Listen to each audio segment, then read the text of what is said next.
दोस्तों जय हिंद। स्वागत है आपका आपके अपने चैनल ज्ञान की पिपासा पर।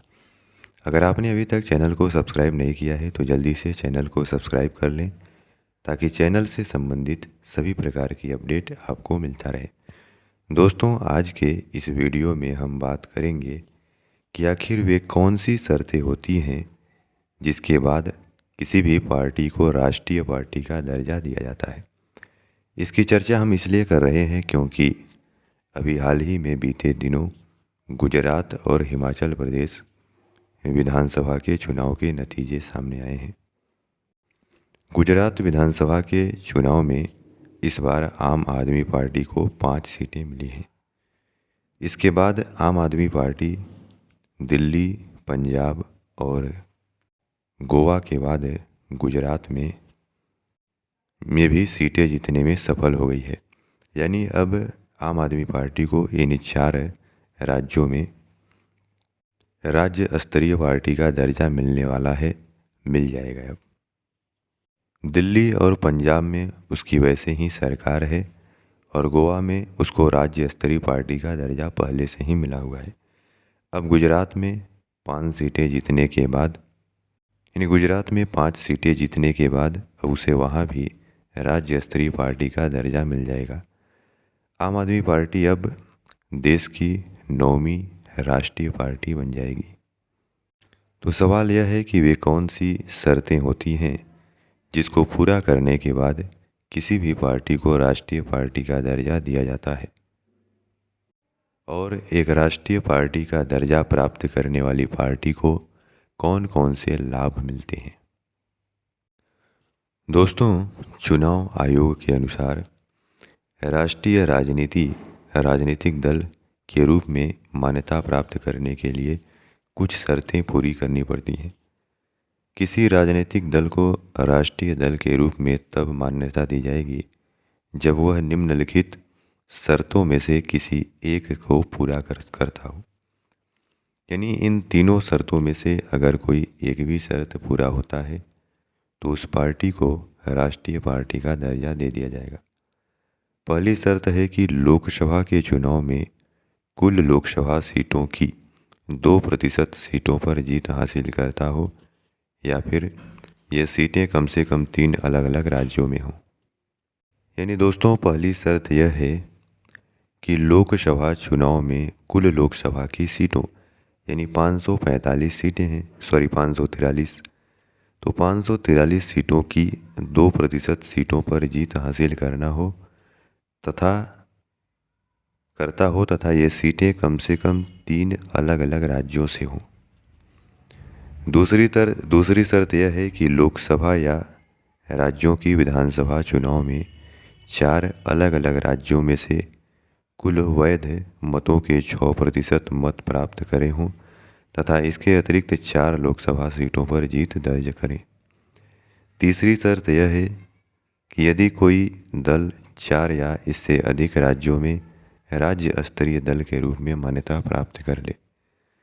तो दोस्तों, इन तीनों शर्तों में से कोई एक भी शर्त अगर पूरा होता है तो उस पार्टी को राष्ट्रीय पार्टी का दर्जा दे दिया जाता है। आम आदमी पार्टी ने तीसरी शर्त को पूरा किया है क्योंकि दिल्ली, पंजाब और गोवा के बाद अब उसे गुजरात में भी राज्य स्तरीय पार्टी का दर्जा मिल जाएगा। उसके बाद चुनाव आयोग उसे राष्ट्रीय दल का दर्जा दे देगा। यह भी जरूरी है कि किसी भी राजनीतिक दल के लिए राष्ट्रीय या राज्य स्तरीय दलों की श्रेणी में बने रहने हेतु यह आवश्यक है कि आने वाले चुनाव में भी उपरोक्त अर्हताओं को पूरा करे, अन्यथा उससे वह दर्जा वापस ले लिया जाएगा। अब अगला सवाल यह है कि राजनीतिक दल यानी जो राष्ट्रीय दल है उसको कौन कौन से लाभ मिलते हैं। अगर किसी दल को राष्ट्रीय दल का दर्जा या राज्य स्तरीय दल का दर्जा मिलता है तो उसको निम्नलिखित लाभ दिए जाते हैं। राष्ट्रीय पार्टी को विशिष्ट चुनाव चिन्ह का आवंटन किया जाता है। राष्ट्रीय पार्टी के चुनाव चिन्ह को पूरे देश में किसी अन्य पार्टी के द्वारा प्रयोग नहीं किया जा सकता है। मान्यता प्राप्त राज्य या राष्ट्रीय दलों को नामांकन दाखिल करने के लिए केवल एक प्रस्तावक की आवश्यकता होती है।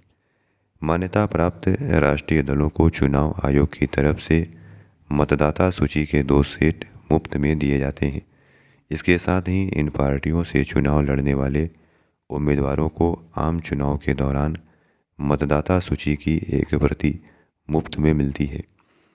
इन दलों को अपनी पार्टी कार्यालय स्थापित करने के लिए सरकार से जमीन या भवन प्राप्त होता है।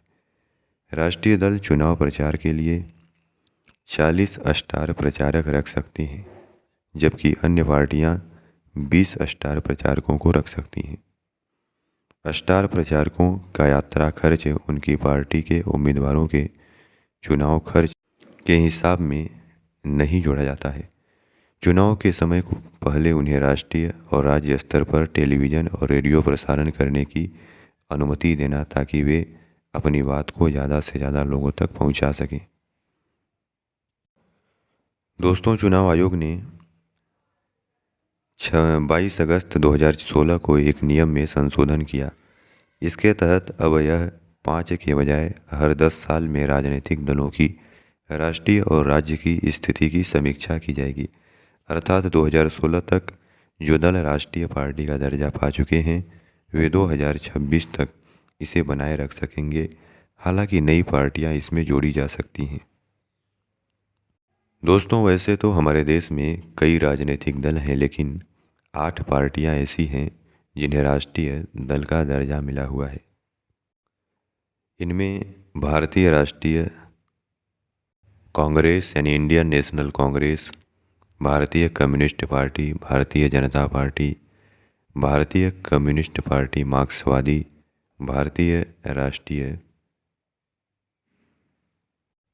राष्ट्रवादी Congress party, national people's party, अखिल भारतीय तृणमूल कांग्रेस यानी टीएमसी, बहुजन समाज पार्टी। अब आम आदमी पार्टी को भी यह दर्जा मिल जाएगा। यानी वर्तमान में भारत में 8 राष्ट्रीय राजनीतिक दल थे, अब 9 राष्ट्रीय राजनीतिक दल हो जाएंगे। तो दोस्तों, आशा करते हैं कि आपको राष्ट्रीय दल बनने के लिए आवश्यक शर्तों के बारे में पता चला होगा। धन्यवाद।